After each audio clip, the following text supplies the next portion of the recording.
جب تک انسان اکیلا ہوتا ہے تو اکیلا ہی اللہ کی طرف منزل کی طرف قدم اٹھاتا ہے۔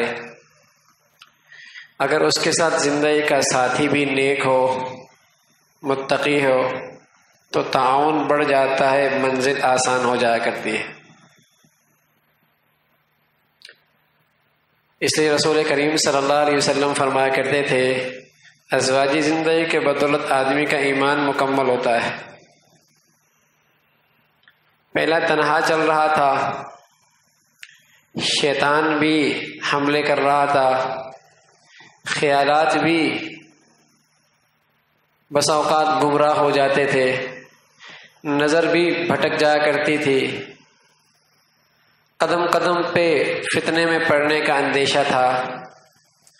ازواجی زندگی کی بدولت سے ان سب گندگیوں سے محفوظ ہو گیا۔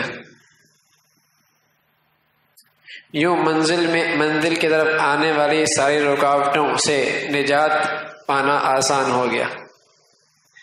پہلے مسلمان ازواجی زندگی کے بعد اسی طریقے سے سہولت سے منزل تک پہنچ جایا کرتے تھے۔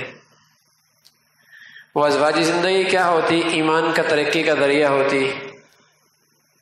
اس زندگی سے عفت اور پاک دامنی زیادہ محفوظ ہو جایا کرتی۔ اس کی برکت سے آنکھوں کے اندر حیا آ جایا کرتا تھا۔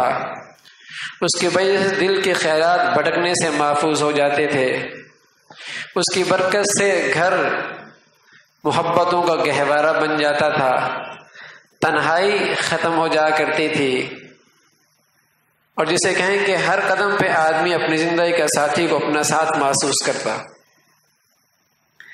لیکن جب سے مسلمانوں نے اسلام کی ہدایات کو اس سلسلے کی چھوڑی ہے، تو شادی کیا ہوتی ہے؟ ایسا لگتا ہے عین شادی کے تقریبات میں ایمان سے برات کا اعلان کر دیا جاتا ہے۔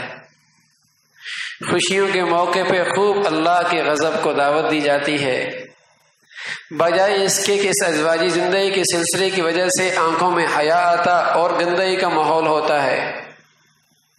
اس کے بعد جب ازواجی زندگی شروع ہوتی ہے تو بجائے سکون کے اور زیادہ بے سکونی شروع ہو جاتی ہے۔ بجائے ایک دوسرے کے خیال کرنے کے ایک دوسرے کے اور مصیبت بن جاتی ہے۔ صرف ایک وجہ ہے کہ اس سلسلے کی جتنی شریعت کی ہدایات ہیں آج اسے مرد بھی نظر انداز کر رہا، عورت بھی نظر انداز کر رہی، دونوں خاندان کے اطراف بھی اسے نظر انداز کر رہے۔